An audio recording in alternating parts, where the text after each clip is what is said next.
O Espírito Santo no Novo Testamento. Esta é a lição número 5 da classe de juvenis. Para esta aula, os hinos sugeridos são 7, 24 e 85. O Espírito Santo é para os dias de hoje?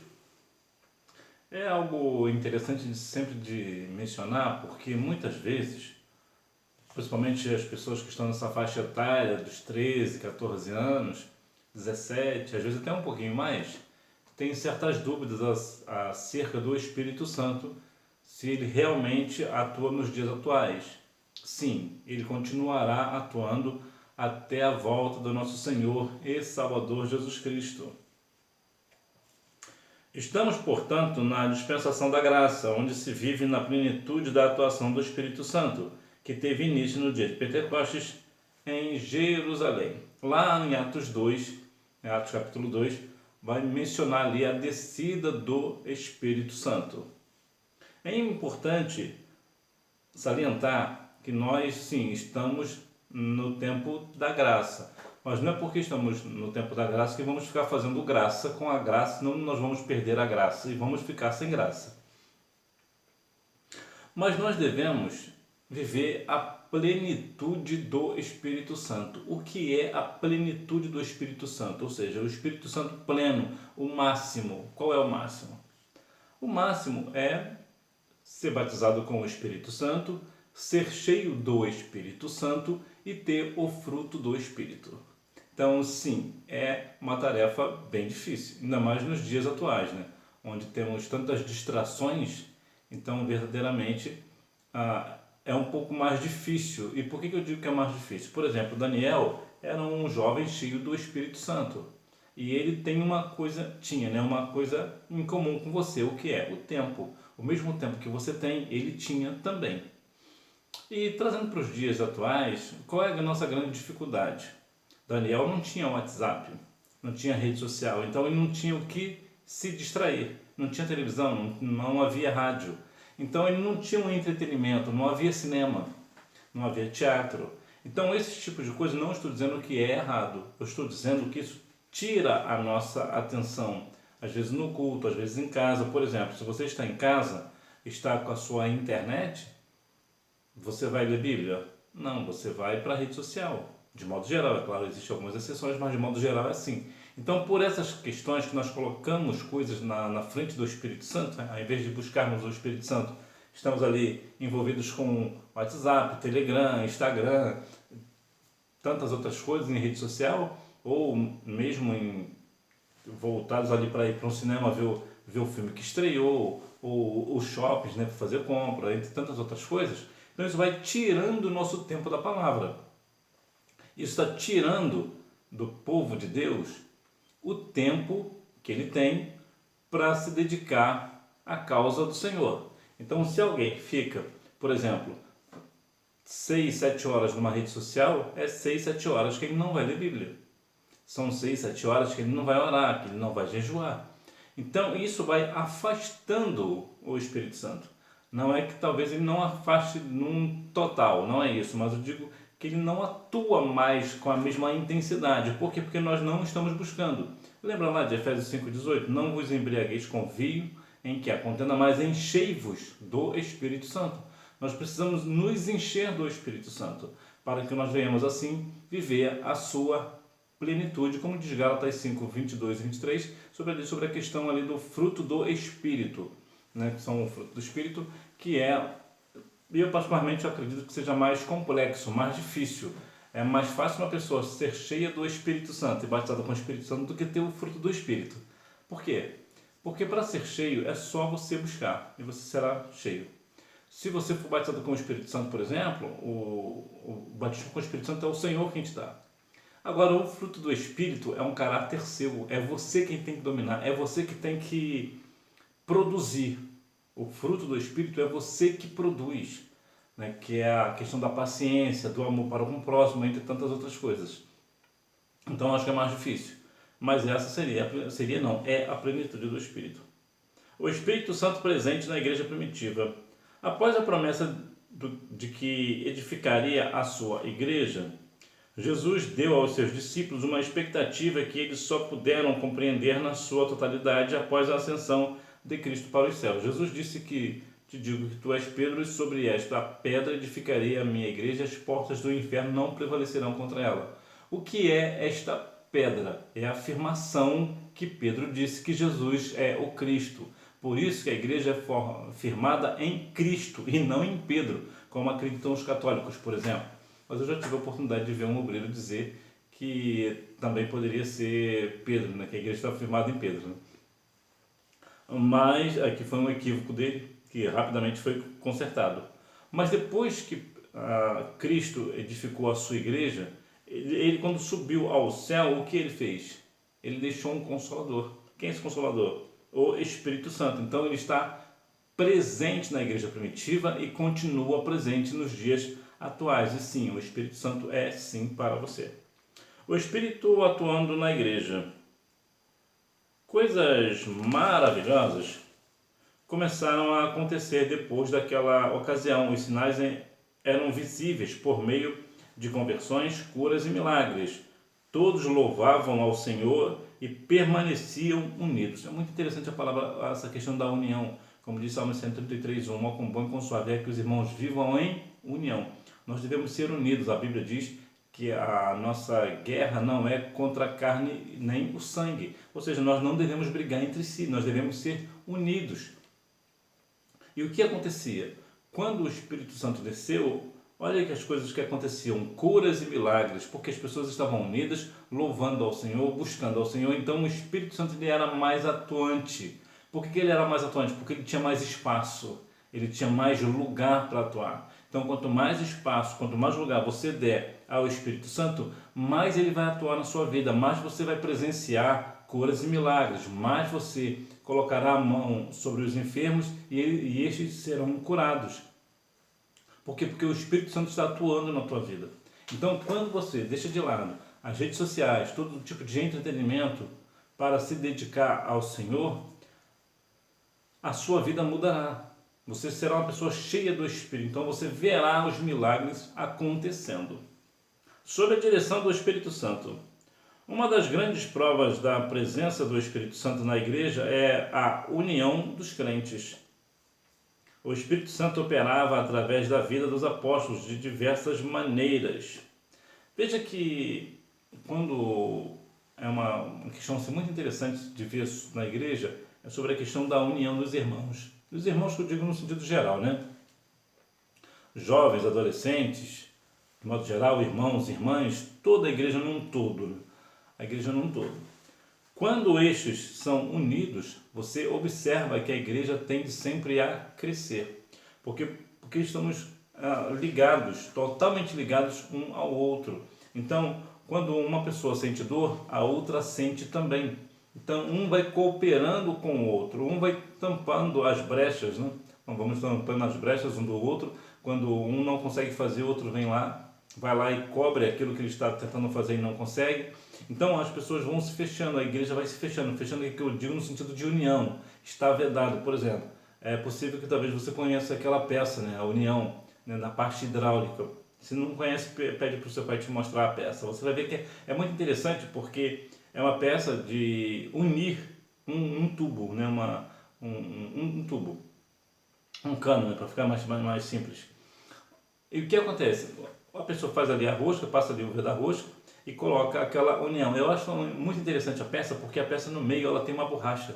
Por que existe aquela borracha ali? Aquela borracha impede a água de sair, ela veda completamente aquela união. Então aquela união ali ela não vaza. Então isso trazendo para nós, podemos dizer que aquela borracha da união é como se fosse o Espírito Santo, ou seja, o Espírito Santo não deixa as coisas saírem, deixa as coisas ali fechadas. Então a igreja fica ali unida, então nada consegue penetrar aquela igreja, nada que vem de fora não consegue penetrar, e aquilo que está dentro não sai no sentido de esbanjar, de estourar o cano, vamos assim dizer. Então por quê? Porque a igreja está unida, então nós devemos ter essa dinâmica de estar unidos um para com os outros. Veja, por exemplo, a cura ali do moço que estava ali na porta do templo. Por que ele foi curado? Por que ele foi curado? Porque os discípulos ali estavam cheios do Espírito Santo. Então, quando temos o Espírito Santo conosco, quando nós estamos verdadeiramente cheios do Espírito, vivenciamos curas e milagres. Isso aqui tanto no sentido individual quanto no sentido de igreja, né? A igreja quando começa a presenciar várias situações de curas e milagres. Mudando os rumos. Certa vez o Espírito impediu que Paulo e Silas seguissem para a província romana. Deus tinha outros planos para eles e os enviou à Macedônia e ali operaram milagres. Existem algumas coisas muito interessantes sobre o Espírito Santo, né? Por que o Espírito Santo impediu Paulo e Silas? Há ocasiões que o Espírito Santo vai te impedir de fazer algo. Por que o Espírito Santo vai te impedir? Porque você quer muito fazer algo, mas não é para você fazer. Você está completamente apto, às vezes até a fazer, mas o Espírito Santo não quer que você faça, por alguma razão que nós desconhecemos. E foi por isso que Paulo e Silas foram impedidos de ir ali para a província romana. Parece que Pedro depois foi enviado pelo Espírito Santo para lá. Ou seja, ali seria uma pessoa, seria quem? Pedro seria a pessoa ideal. Existe essa questão de tempo. Por exemplo, eu gosto muito de usar o termo de Moisés e Josué. Moisés era um homem tranquilo. Então, para tirar o povo do Egito, Deus usou um homem tranquilo, que conseguia falar, que articulava bem, que falava bem. Ele não tinha muita persuasão, é verdade. Por isso que tinha o seu irmão Arão, que ajudava ele. Mas quando foi para batalhar, aí Moisés morreu e depois foi colocado quem? Josué. E por que Josué? Porque Josué já era capitão.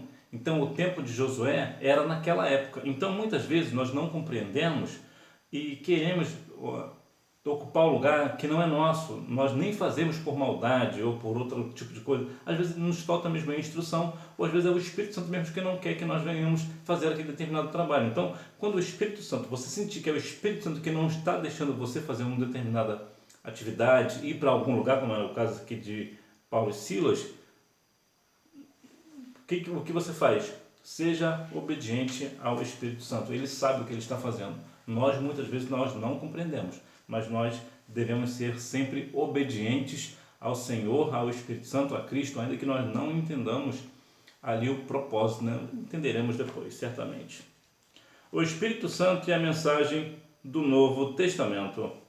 Após a morte e ressurreição de Jesus, o Espírito Santo continuou agindo e inspirando homens e mulheres a anunciarem o reino de Deus, e os relatos dos feitos realizados por eles foram escritos em Atos dos Apóstolos e nas cartas enviadas às diversas igrejas que haviam se organizado no início do cristianismo. É importante, quando nós compreendemos a mensagem de Cristo, que nós devemos evangelizar, continuar a evangelização, continuar inspirado pelo Espírito Santo a continuar a falar da palavra do Senhor. Hoje temos o livro dos Atos dos Apóstolos, que foram escritos por essas pessoas, que Deus deu ali a inspiração do Espírito Santo para que escrevessem. Né? Aconteceu curas e milagres, foi relatado ali no livro de Atos, e hoje com esse relato o que nós temos que fazer? Ter fé no Senhor, que Ele continua a fazer essas coisas, e certamente o cristianismo irá crescer cada vez mais. Então, você, homem ou mulher, você precisa continuar levando a mensagem do Senhor, continuar levando o Evangelho de Cristo a todas as nações. Mas se você não puder levar a todas as nações, leva ali para o seu vizinho, para a sua família, para os seus amigos, e até mesmo aquelas pessoas que têm você como adversário. Leve para elas também. Para concluir, a promessa do Espírito Santo diz respeito a todos os salvos deste mundo. Com estas palavras, ele apontava também para os nossos dias, porque a promessa vos diz respeito a vós, a vossos filhos e a todos os que estão longe, e tantos quantos Deus, nosso Senhor, chamar. Então veja que o Espírito Santo é desde sempre, até sempre, ele estará atuando na terra, até a volta de Jesus Cristo, quando nós iremos subir às mansões celestiais. Então, sim, o Espírito Santo continua atuando e o Senhor continua batizando o seu povo com o Espírito Santo. E lembrando que o cristão é batizado com o Espírito Santo, só. Por que eu digo só? Porque muitas vezes as pessoas dizem que o cristão é batizado com o Espírito Santo e com fogo. Isso não é verdade. O que nós entendemos, ou pelo menos é o meu entendimento, que o Espírito Santo não tem um degrau. Uma pessoa é batizada com o Espírito Santo e outra pessoa é maior. Por quê? Porque ela é batizada com o Espírito Santo e com fogo. Por que eu digo que não é? Porque é tudo igual, ou seja, o cristão é somente batizado com o Espírito Santo. Porque quando a Bíblia menciona que é batizado com o Espírito Santo e com fogo, estava falando sobre o arrependimento. As pessoas se arrependeriam e seriam batizadas. Como nós já somos arrependidos, né? Então nós estamos apenas o quê? Sendo batizado com o Espírito Santo. Lá no livro de Atos, capítulo 1, versículo 7, me parece, a Bíblia vai nos dar um relato, só para te dar um norte, falar como um bom assembleano, né, para não ficar somente nas minhas palavras.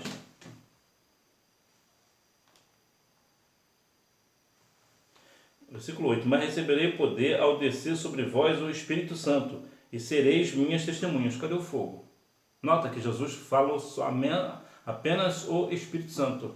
Mais uma vez: mas receberei poder ao descer sobre vós o Espírito Santo, e sereis minhas testemunhas, tanto em Jerusalém como em toda a Judéia e Samaria e até os confins da terra. Nota que não tem fogo aqui. Por que não tem fogo? Porque eles já eram batizados com esse arrependimento. O fogo ali é o arrependimento. Então, como o povo já era arrependido, os discípulos eram arrependidos dos seus pecados, assim como você também é arrependido dos seus pecados, então você será batizado somente com o Espírito Santo. Não tem esse negócio de batizado com o Espírito Santo e com fogo. Apesar que nós sabemos que o fogo também é um símbolo do Espírito Santo, né? Só para deixar claro, mas aqui é um outro contexto. Tá? A única coisa necessária para que recebessem também a mesma bênção para o arrependimento é a fé em Jesus, o Salvador. Então, como você é arrependido, você crê no Senhor Jesus, então você pode ser batizado com o Espírito Santo. Algumas pessoas dizem também uma outra coisa equivocada, que o Espírito Santo só vem para aquela pessoa que é batizada nas águas. Isso também não é verdade. Na igreja onde eu congrego, por exemplo, tem uma jovem, adolescente na verdade, é uma adolescente de 13 anos, que ela foi batizada com o Espírito Santo e só depois, cerca de um ano depois, que ela desceu às águas, o que só prova que o Espírito Santo ele continua atuando independente. Por quê? Porque o Espírito Santo ele não depende de sistemas para atuar. Ele não precisa de uma ordem, só vou esperar alguém ser batizado nas águas para receber o meu Espírito. Não tem esse negócio, então ele pode ser antes mesmo de ser batizado nas águas, a pessoa pode ser batizada com o Espírito Santo. Há algo extraordinário que acontece quando a pessoa vai ser batizada nas águas, quando a pessoa levanta, começa a falar em línguas, é batizada no Espírito Santo. Isso é algo lindo de se ver, é um pouco raro, é verdade hoje em dia, mas é algo lindo, só uma questão que a pessoa ela pode ser batizada tanto antes quanto depois. Eu já ouvi relatos, eu não presenciei, mas eu já ouvi relatos de pessoas aceitarem a Cristo e serem batizadas imediatamente, assim que aceitarem a Cristo como Salvador. Então existem situações que o Espírito Santo ele continua atuando, então como ele é pessoal, ele age do jeito que ele bem entender. Então o Espírito Santo continua sendo para nós, a promessa veio para todos nós e todos aqueles a qual o Senhor Deus chamar. Hora da revisão. Número 1. O Espírito Santo inspirou os escritores e conduziu todos os envolvidos na realização de cópias, traduções e preservação desse texto. Número 2. As manifestações do Espírito Santo no Antigo Testamento eram esporádicas. Número 3. A plenitude da atuação do Espírito Santo que teve início no dia de Pentecostes em Jerusalém. Número 4. A cura do coxo na porta do templo é mais um testemunho do poder que operava na vida dos crentes na igreja primitiva. Número 5. A mensagem central no Novo Testamento gira em torno do cumprimento da promessa de redenção de Deus por meio de seu Filho unigênito. Então, que nós venhamos a cada dia mais buscar o Espírito Santo, encher nosso coração do Espírito, até porque a Bíblia diz que a boca fala que está cheio o coração. Então que nós venhamos a cada dia mais buscar mais e mais o Espírito Santo em nossas vidas, porque é Ele quem não nos vai guiar. Que Deus em Cristo continue abençoando a sua vida e você me vê na próxima aula, se Deus quiser. Tchau e seja cheio do Espírito Santo.